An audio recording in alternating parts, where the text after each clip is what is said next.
اللہ نے اتنا فضل کیا کہ وہ بھی مر گیا اور اسے چھو کے میرے پتھر آگے بڑھے تو اس کی فوج کے 30 آدمی بھی مر گئے. 3 پتھروں سے 31 بندے اللہ نے مار دیے.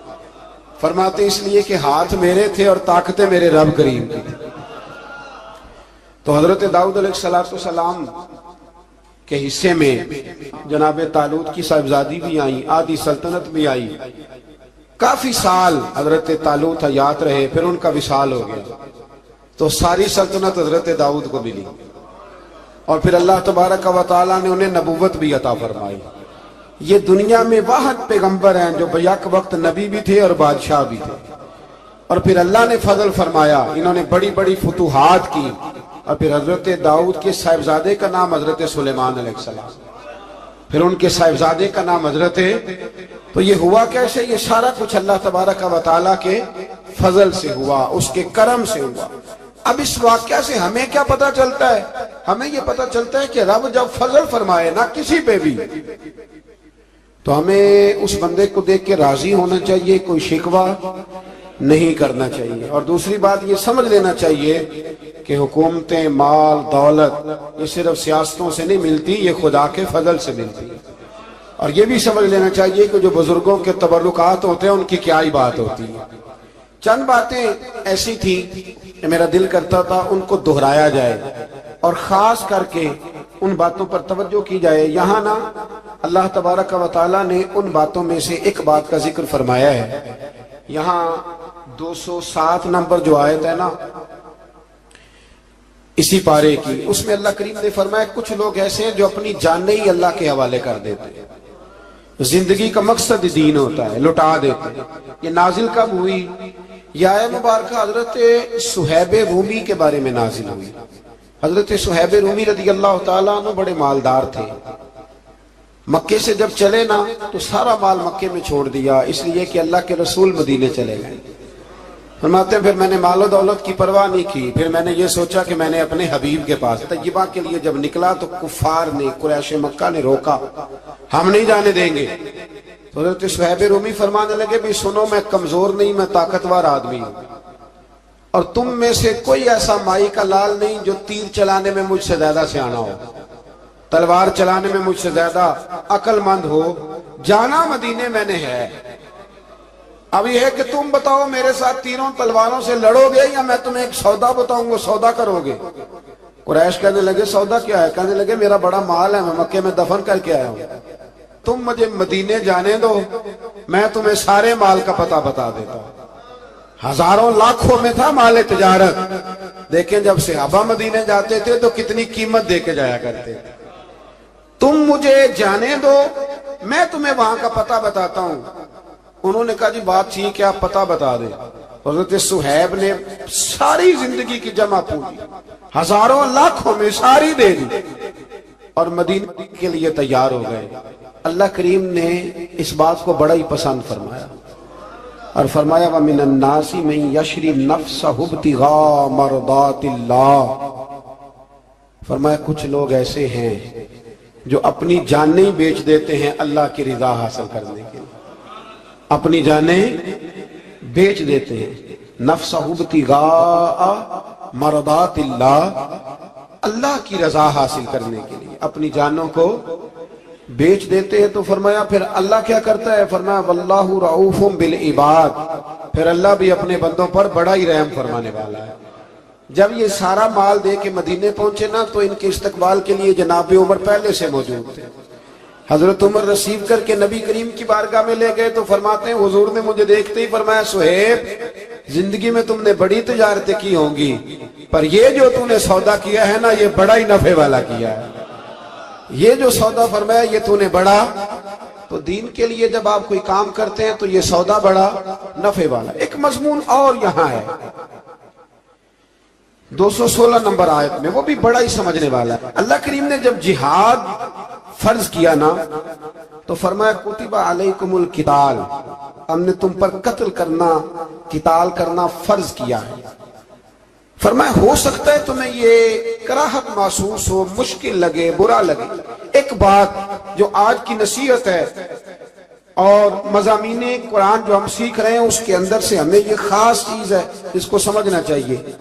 اللہ کریم نے فرمایا کہ تم پر جہاد فرض کیا گیا ہے، وَهُوَ كُرْهٌ لَكُمْ، ہو سکتا ہے تمہیں ناپسند ہو، تو ایک نہ ساری زندگی کے لیے ایک نصیحت کر دی، فرمایا وَعَسَىٰ أَن تَكْرَهُوا شَيْئًا، ہو سکتا ہے تم کسی چیز کو ناپسند کرو، وَهُوَ خَيْرٌ لَكُمْ، اور وہ تمہارے لیے اچھی ہو۔ اللہ اکبر، یہ وہ بات ہے اگر سمجھ میں آ گئی تو کلیجہ ٹھنڈا ہو گیا، زندگی سکون میں آ گئی۔ فرمایا ہو سکتا ہے تم کسی چیز کو ناپسند کرو اور وہ تمہارے لیے بہتر ہو، وَعَسَىٰ أَن تُحِبُّوا شَيْئًا، ہو سکتا ہے تم کسی چیز سے محبت کرو، وَهُوَ شَرٌّ لَكُمْ، اور وہ تمہارے لیے بری ہو، اچھی۔ بس میرے رب نے ایک بات مسلمان کو بتا دی تو جینے کے لیے بڑی کافی ہے۔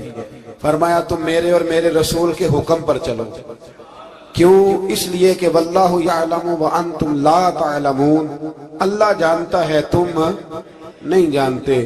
اللہ کے طریقوں کے مطابق، رسول اللہ کے بتائے ہوئے طریقوں کے مطابق چلو، اللہ جانتا ہے ہم جانتے نہیں۔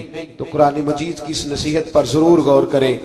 ایک شخص نے ایک دفعہ اپنی بیوی کی بڑی شکایتیں کی نبی کریم کی بارگاہ میں، تو رسول کریم علیہ السلام نے فرمایا ہو سکتا ہے اللہ تمہیں اس میں سے ایسی اولاد عطا کر دے جو تیرے لیے باعث خیر ہو۔